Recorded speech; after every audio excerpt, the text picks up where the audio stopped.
Estamos aquí para hablar un poco sobre lo que es la farmacología general del sistema nervioso. Y lo que vamos a ver aquí es primeramente su anatomía, la anatomía del sistema nervioso, a ver cómo está integrado anatómicamente, para después comenzar a ver los diferentes tipos de neurotransmisores, esencialmente lo que es acetilcolina, adrenalina y dopamina, y ver cómo estos pueden actuar sobre el cuerpo, sobre los ganglios, sobre los nervios, dependiendo del sistema nervioso que estemos hablando. Y vamos a ver un poco sobre sus efectos. Hay que tomar en cuenta que aquí no veremos nada acerca de medicamentos, simple y sencillamente veremos la farmacología general de estos neurotransmisores.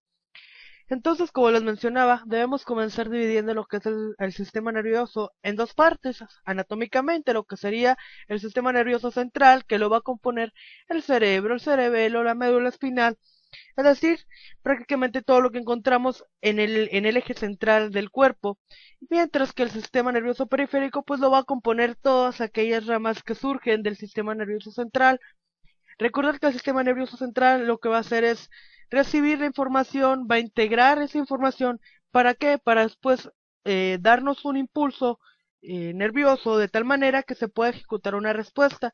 Mientras que el sistema nervioso periférico de lo que se va a encargar, más que nada va a ser de percibir esa información del exterior, traducirla o enviarla hacia el sistema nervioso central y después, una vez que el sistema nervioso central envía el impulso, recibir esa información para ejecutar una respuesta ante tal situación o ante algún cambio dentro de lo que es el medio.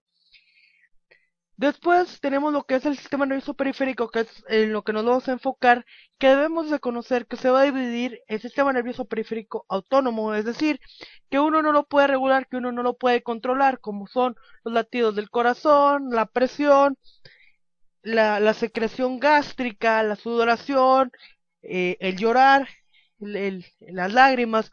¿Por qué? Porque estas son reacciones que el mismo cuerpo va a tener dependiendo de lo que es el entorno en el que se encuentra o la situación en la que nos encontremos.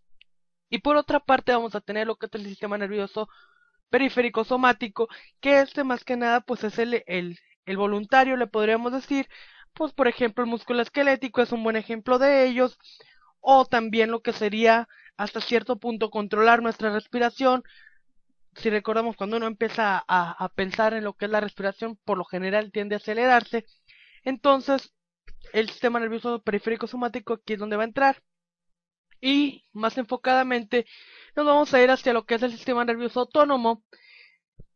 Lo que vamos a ver aquí es que el sistema nervioso autónomo va a tener tanto vías eferentes como aferentes. Aferentes quiere decir que reciben información y eferentes quiere decir que envían información. Las aferentes van a percibir lo que es el entorno en el que se desenvuelve el cuerpo, y las eferentes lo que van a hacer es enviar los impulsos para poder producir una respuesta.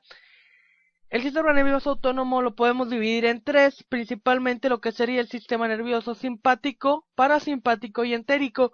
El entérico muchas veces se clasifica dentro de lo que es el sistema nervioso simpático y parasimpático, porque como veremos más adelante, posee fibras de ambos. Entonces por eso se le ha añadido recientemente lo que es una sección especial a este sistema. Entonces, el sistema nervioso autónomo lo vamos a dividir en dos, el sistema nervioso simpático y parasimpático principalmente, y estos van a tener acciones opuestas. Es decir, por ejemplo, eh, el sistema nervioso simpático lo que va a hacer es responder a situaciones estresantes, por ejemplo, el efecto o el reflejo de huida o de pelea, donde vemos que que el cuerpo, por medio del sistema nervioso, lo que va a hacer es activarse y va a producir una reacción que para nosotros va a resultar prácticamente eh, eh, autológica o autónoma en respuesta ante tal situación. Y mientras que el sistema nervioso parasimpático va a predominar durante el reposo, es decir, se va a encargar más de mantener la energía o disminuir el consumo de energía al mínimo mientras nosotros, por ejemplo, estamos descansando.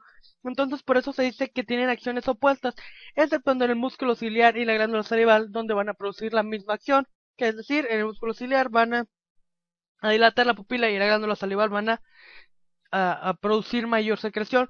Entonces, la correcta regulación entre el nervioso simpático y parasimpático nos va a dar la regulación fisiológica de los órganos en condiciones normales.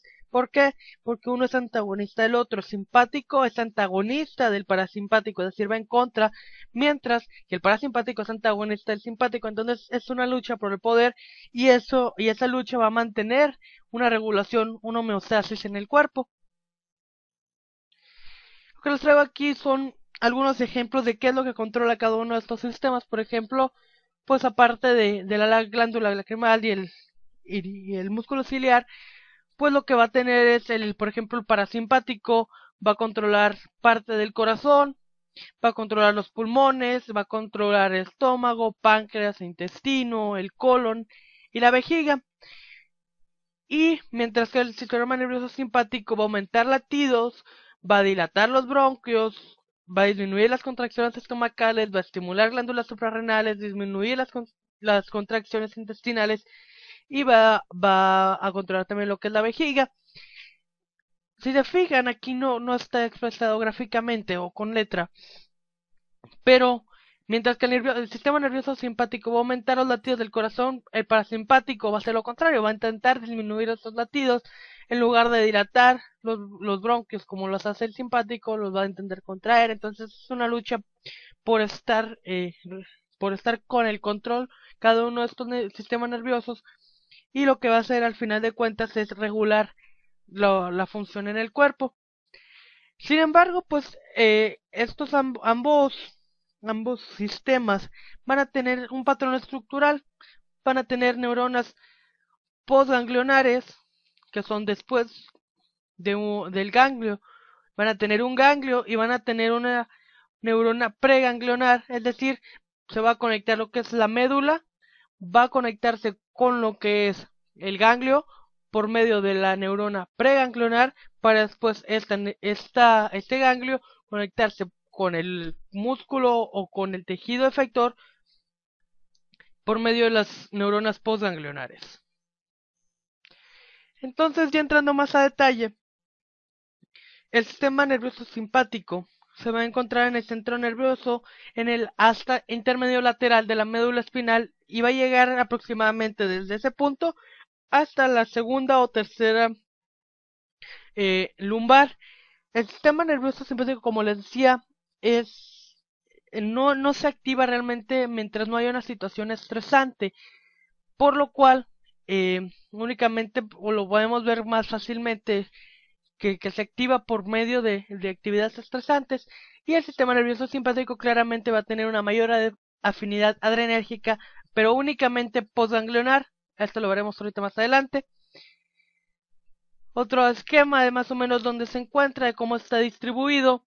Lo que les quiero mostrar igual aquí es las estructuras sobre las cuales va a hacer efecto, por ejemplo, ojos, vasos sanguíneos, glándulas salivares, el corazón, los pulmones, la médula adrenal, el hígado, el tracto gastrointestinal, etcétera. Entonces, es lo que quiero que veamos, qué es lo que controla, y quiero que se nos quede grabado qué es lo que controla, para ya una vez que entremos a lo que son neurotransmisores, conocer realmente en qué lugares va a afectar o en qué lugares va a hacer efecto. En el caso de lo que es el sistema nervioso parasimpático, este se va a originar en los núcleos de los pares craneales 3, 7, 9 y 10, además de los segmentos 2, 3 y 4 de la médula sacra. Además van a mostrar una mayor afinidad colinérgica tanto en neuronas preganglionares como postganglionares.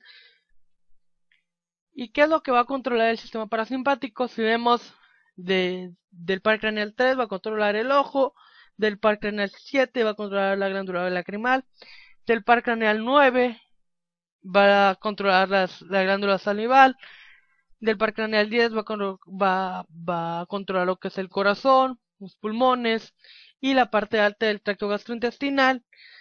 Y en lo que es la sección sacra, pues lo que es la parte baja del tracto gastrointestinal, lo que es la vejiga y los genitales.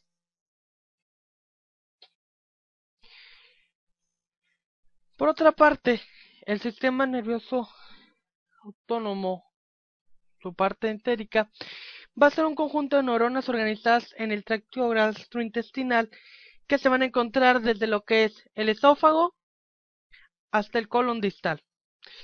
Es decir, va a recorrer todo el tracto gastrointestinal. Está involucrado tanto en una función motora como secretora, es decir, no nada más se encarga de la peristalsis, sino de la secreción de sustancias. Este sistema va a incluir tanto el plexo de Auerbach como el plexo de Meissner. Va a recibir, como les decía, fibras preganglionares del parasimpático y acciones postganglionares del simpático. Entonces, ambos sistemas están incluidos y lo que va a proveer es la información necesaria para una adecuada función gastrointestinal. Ya entrando un poquito a lo que es neurotransmisores, pues el sistema nervioso simpático, como les decía, es estimulado principalmente por adrenalina, noradrenalina, dopamina y acetilcolina. Recordar que los adrenérgicos, como es la adrenalina, noradrenalina y dopamina, van a estar sobre todo en células postganglionares, mientras que la acetilcolina va a controlar lo que es el sistema preganglionar. Y pues los fármacos que van a existir va a ser agonistas, es decir, a favor, y antagonistas, es decir, que van a causar efectos en contra de receptores alfa y beta, como veremos más adelante. En el caso del sistema nervioso parasimpático, el neurotransmisor fundamental va a ser la acetilcolina y por ello vamos a tener lo que son fármacos agonistas colinérgicos, es decir, que favorecen lo que es los efectos de la acetilcolina. Vamos a tener anticolinestéricos que van a ser realmente lo que van a impedir es el metabolismo de la acetilcolina, por lo cual van a aumentar los efectos y hacerlos más duraderos, y anticolinérgicos que van a antagonizar lo que es las funciones reales de la acetilcolina. Entrando ya a lo que es la química de la neurotransmisión, pues primero vamos a ver lo que es el sistema nervioso autónomo, que depende de una afinidad a una sustancia, y como les decía, se van a clasificar en colinérgicos y adrenérgicos principalmente, y que además estos van a soler utilizar otros neurotransmisores que les vamos a llamar cotransmisores, como lo son el óxido nítrico, como lo son la serotonina, GABA, dopamina. Y entonces aquí les muestro algunos otros, por ejemplo, ATP, que va a actuar como un transmisor o cotransmisor en sinapsis efectoras, la dopamina, que va a ser un transmisor modulador en algunos ganglios y sistema nervioso entérico. Probablemente se piensa que es un transmisor simpático postganglionar de los vasos renales. El GABA, que quizás tenga efectos presinápticos en excitación de las terminales nerviosas, el sistema nervioso entérico y un efecto relajante en el intestino. Lo que es el óxido nítrico es un transmisor del inhibidor del sistema nervioso entérico y otras uniones neuromusculares, y quizás también sea especialmente importante en los esfínteres. La serotonina, un importante transmisor en excitación neuronal, y algunos otros como la sustancia P, el péptido vasoactivo intestinal, el neuropéptido Y, entre otros. Es nada más como ejemplo para que vean que también existen cotransmisores que van a ayudar o que pueden tener efectos dentro de lo que es el sistema colinérgico. Y entonces, como les decía, vamos a dividir en colinérgicos y adrenérgicos. Los colinérgicos, pues, son utilizados en neuronas preganglionares, tanto del sistema nervioso simpático como el parasimpático, y postganglionares, pero estos únicamente en el parasimpático, y van a tener dos tipos de receptores, lo que son receptores nicotínicos y muscarínicos. Mientras tanto, los adrenérgicos va a ser utilizado por neuronas postganglionares del sistema nervioso simpático, y la transmisión va a ser por medio de receptores tanto alfa como beta, como veremos más adelante. Existen en sí 5 características claves de lo que brindan los neurotransmisores, o de cómo se encuentran los neurotransmisores en la hendidura sináptica, de tal manera que aquí es donde pueden hacer efecto los fármacos. Pueden afectar lo que es la síntesis del neurotransmisor, el almacén, la liberación, pueden inhibir la transmisión o directamente tener efectos sobre un receptor de los neurotransmisores. Entonces, comenzando ya con lo que son neurotransmisores, pues vamos a comenzar con lo que es el sistema nervioso parasimpático, que como no les decía, pues van a ser, o los fármacos pueden ser agonistas colinérgicos, anticolinestérásicos y anticolinérgicos, sobre todo van a actuar como bloqueantes musculares. El esquema que tenemos aquí es el esquema de cómo va a actuar y cómo se forma, es decir, cómo se sintetiza, cómo se va a guardar dentro del nervio y cómo se va a liberar lo que es la acetilcolina. La colina es transportada dentro de la terminal nerviosa presináptica por un transportador dependiente de sodio, lo que sería CHT. Ya en el citoplasma, lo que es la acetilcolina va a ser sintetizada por medio de una colina que acaba de entrar y la enzima acetilcoenzima A. Y aquí lo que va a actuar es una enzima llamada acetiltransferasa que va a transformar estos dos compuestos en acetilcolina. Una vez ya dentro de aquí lo que va a pasar es que se va a guardar en vesículas por medio de algo que llamamos vesículas asociadas al transporte, VAT. Vemos aquí. Y se van a acumular en vesículas. Algunos péptidos, ATP y acetilcolina es lo que se va a guardar dentro de estas vesículas. La liberación del neurotransmisor va a ocurrir cuando un canal de calcio sensible al voltaje en la membrana que vemos aquí se va a abrir y lo que va a ocasionar que entre calcio. Esta entrada de calcio va a resultar en el incremento del calcio intracelular que va a causar que una de las vesículas, en este caso esta, salga por medio de la superficie de la membrana, por medio de exocitosis, dentro de la hendidura sináptica. Esta es la terminación nerviosa presináptica y esta es postsináptica. La acción de lo que es la acetilcolina pues va a ser regulada por medio del metabolismo, o se va a metabolizar aquí en este espacio por medio de la acetilcolina esterasa, que lo que va a hacer es intentar destruirla, y los receptores van a estar en lo que son el nervio terminal postsináptico, que van a modular lo que es la liberación otra vez de lo que es el neurotransmisor. Entonces, así a grandes rasgos, esto es lo que va a pasar y es lo que se tiene que entender cómo funciona. La acetilcolina va a tener principalmente, como les decía, dos tipos de receptores, los que son los nicotínicos y muscarínicos. Los nicotínicos primeramente van a funcionar como lo que son canales iónicos, como ya veíamos.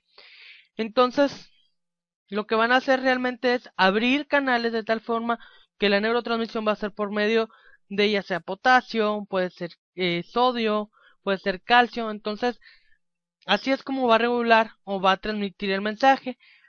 Pueden ser de tres tipos. Se dice que hay de tipo muscular, que están en las uniones neuromusculares. Hay de tipo nicotínico ganglionar, que sirven para transmisión de ganglios en sistema nervioso simpático y parasimpático. Y hay también de los tipos del sistema nervioso central, que principalmente están dispersos en el cerebro. Los receptores nicotínicos están involucrados en el control voluntario del movimiento, la memoria y la atención, el sueño y alerta, y el dolor y la ansiedad, sobre todo por los de tipo del sistema nervioso central. Por otra parte, los receptores muscarínicos pues son principalmente o están asociados realmente a proteína G, es decir, necesitan forzosamente lo que es un segundo mensajero para efectuar su acción.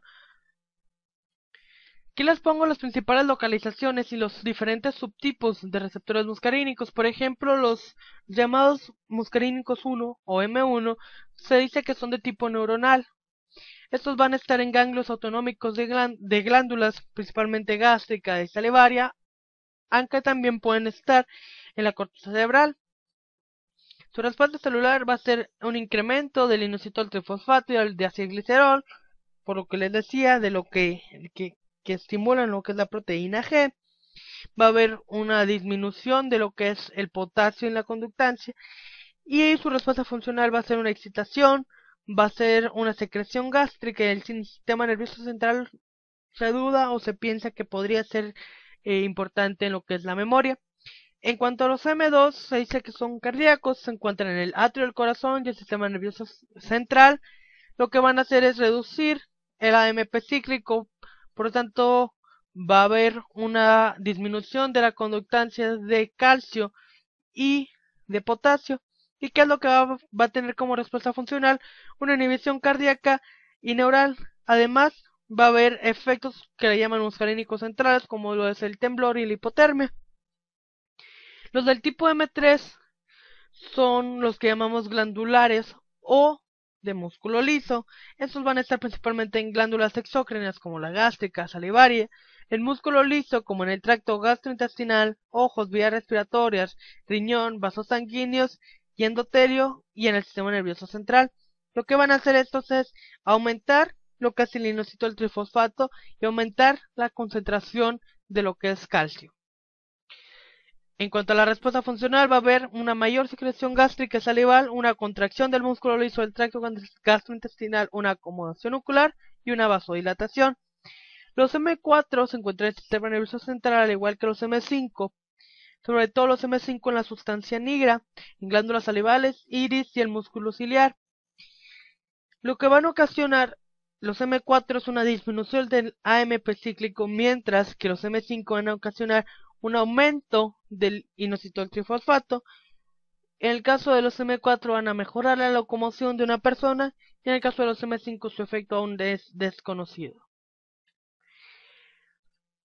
Como les decía, pues los M1, en resumidas cuentas, M1, M3 y M5 van a estar asociados a proteína GQ, es decir, van a activar la vía del inositol fosfato, mientras que los de tipo M2 y M4 van a ser asociados a proteína GI, es decir, van a inhibir la adenilciclasa reduciendo el AMP cíclico intracelular.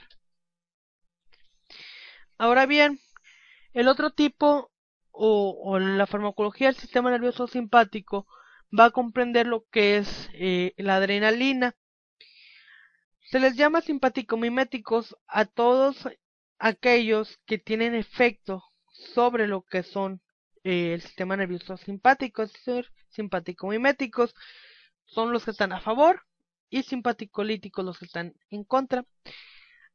Simpático-miméticos podemos encontrar agonistas de receptores tanto alfa como beta y hay de dos tipos, que son catecolaminas, es decir, adrenalina, noradrenalina y dopamina, y no catecolaminas, otros tipos de sustancias. Hablándoles así en forma general, si se fijan es muy parecido lo que es la liberación de lo que es la noradrenalina o la adrenalina a lo que es la liberación de lo que vendríamos viendo ahorita, lo que es la acetilcolina. Si se fijan, entra tirosina acompañada de sodio. Aquí va a actuar la tirosina hidroxilasa, va a formar dopamina. La dopamina se va a transformar y va a originar norepinefrina o adrenalina, que también va a estar dentro de una vesícula con ATP y fosfatos. Va a entrar una alteración en los canales de calcio, va a ocasionar que esta vesícula se libere y va a tener receptores presinápticos que van a controlar lo que es la liberación del neurotransmisor, y estos neurotransmisores, lo que es los simpático-miméticos, lo que van a hacer es entrar a los receptores adrenérgicos y de otro tipo para ocasionar lo que es la transmisión del impulso y ocasionar una respuesta. Existen dos tipos principalmente de receptores, los receptores alfa y beta. A su vez, los alfa los vamos a dividir en alfa 1 y alfa 2.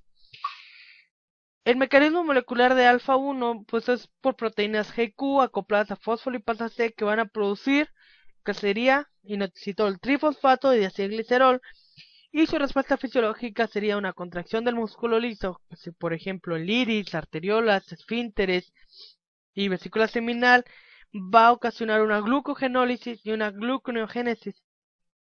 En el caso de los receptores alfa 2, estos están asociados a proteínas GI, o sea, inhibitorias. Lo que van a hacer es la inhibición de la adenilato ciclasa, por lo cual va a disminuir la concentración de AMP cíclico y la liberación de péptidos opioides endógenos. ¿Qué nos va a dar como respuesta? Una inhibición presináptica de la liberación de noradrenalina, una disminución de producción del humor acuoso, una disminución de secreción de insulina y va a ser el mediador o va a formar un mediador para agregación plaquetaria. En el caso de los beta 1,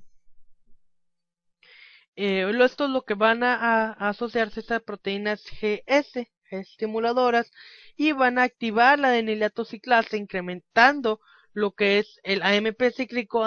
Además, este funcionamiento va a ser igual a en todos los receptores beta. En el caso de beta 1 van a aumentar la frecuencia, contractilidad y conducción cardíaca y van a aumentar la secreción de renina. En el caso de los beta 2 van a ocasionar una relajación del músculo lisobronquial, gastrointestinal, vesical y vascular en, en estas regiones. Va a ocasionar glicogenólisis hepática y en músculo esquelético y una captación de potasio en lo que es músculo esquelético. Y en el caso de los receptores beta 3 van a ocasionar una lipólisis de adipocitos, es decir, destrucción o lo que vendríamos siendo más bien una disminución del número o de la cantidad de adipocitos. Como les decía, los simpático-miméticos pues son catecolaminas prácticamente y no catecolaminas. Las catecolaminas van a compartir similitudes estructurales. ¿A qué me refiero con esto? A que si se fijan, la base de la noradrenalina, adrenalina, dopamina y el isoproterenol son la misma. Lo que va a cambiar, si se fijan, ya es esto del anillo hacia la izquierda es igual. Lo que cambia ya es la cadena que está asociada. Entonces, por eso se dicen que son prácticamente muy similares o son similares en su base. Además, pues estos van a ser estimuladores del sistema nervioso central, son vasoconstrictores, van a aumentar la frecuencia cardíaca y van a broncodilatar. Por último, veremos lo que es la dopamina, que al igual que como veíamos ahorita, es muy parecido a lo que es su síntesis, su metabolismo y la forma en la cual se van a pasar hacia lo que es el impulso nervioso. Es muy similar a la noradrenalina, es prácticamente lo mismo. Les pongo aquí un esquema de más o menos cómo es. Esto está tomado de farmacología humana de Flores. El esquema parecería no ser muy gráfico o no ser muy fácil de comprender, pero realmente lo es si entendimos lo que pasaba anteriormente. Entonces, tendremos receptores dopaminérgicos especiales para la dopamina, los cuales los clasificamos desde D1 hasta D5, como podemos ver, y todos van a estar asociados a proteína G. Aquí todos son asociados a proteína G, pero lo que va a cambiar aquí es qué es lo que hacen. Si se fijan, los D1 y D5 van a activar la N-ciclasa, es decir, van a utilizar proteína GS, por lo cual van a aumentar AMP cíclico y la hidrólisis de fosfatos de inositol, mientras que los D3, D4 y D2 van a inhibir la adenyl-ciclasa, por lo cual va a haber una reducción de AMP cíclico y la hidrólisis de fosfatos de inositol. En resumidas cuentas, ¿dónde se encuentran? Pues D1 y D5 los vamos a encontrar principalmente en lo que es eh, la fibra muscular de vasos, en células yuxtaglomerulares, en túbulos renales. En el caso de D1 podemos encontrar también en cuerpo estriado, en el caso de D5 fuera del cuerpo estriado. Y estos en general antes recibían el nombre únicamente de lo que son la familia de receptores dopaminérgicos D1. Es decir, antes que únicamente se clasificaban por lo que es su efecto o su asociación hacia proteína G. Lo que van a hacer los receptores D1 están asociados mucho a la fibra muscular lisa de los vasos y lo que van a hacer pues es los efectos que veíamos. En el caso de D2, D3 y D4 se agrupaban como D2 y lo que van a ocasionar principalmente es efectos sobre terminaciones sinápticas postganglionares en el aparato cardiovascular, en el vaso y en el conducto eferente.